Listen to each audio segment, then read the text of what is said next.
ബിസ്മില്ലാഹിർ റഹ്മാനിർ റഹീം. നിസ്കാരം ഒഴിവാക്കാൻ പറ്റില്ല. നിസ്കാരം ഒഴിവാക്കാൻ ഒരു വിടുതിയില്ല.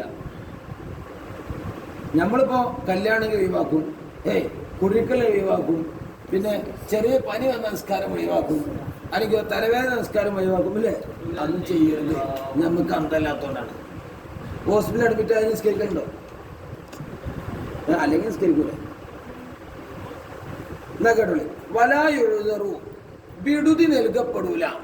അഹദുൻ, ഒരാൾക്കും വിടുതി നൽകപ്പെടൂല. ഫിത്തൈഖിർ, നിസ്കാരം പിന്തിക്കാന്. നിസ്കാരത്തിനെ പിന്തിച്ച് ഒഴിവാക്കാൻ ഒരാൾക്കും വിടുതില്ല. ആർക്കും ഇല്ലാ നായിമുൻ ഔ നാസിം. ഉറങ്ങിപ്പോയി,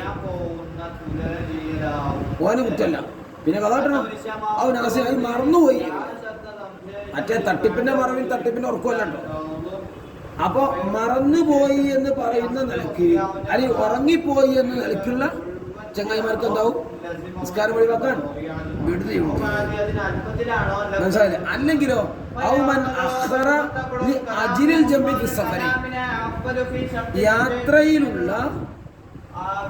യാത്രയിൽ ജമ്മാക്കാൻ വേണ്ടി പിന്തിക്കണം. അല്ലാത്ത ഒരാൾക്കും പിന്തിക്കാനേ. ഇതിപ്പോ ചില ആളുകൾ എന്താ പണി?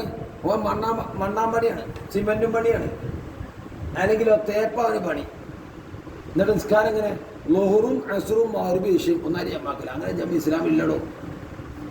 മനസ്സിലായത്? അപ്പൊ ചെറുപ്പത്തിലെ മാതാപിതാക്കൾ നിസ്കാരത്തിന്റെ കാര്യം ഗൗരവമായി കാണിച്ചു മക്കൾ.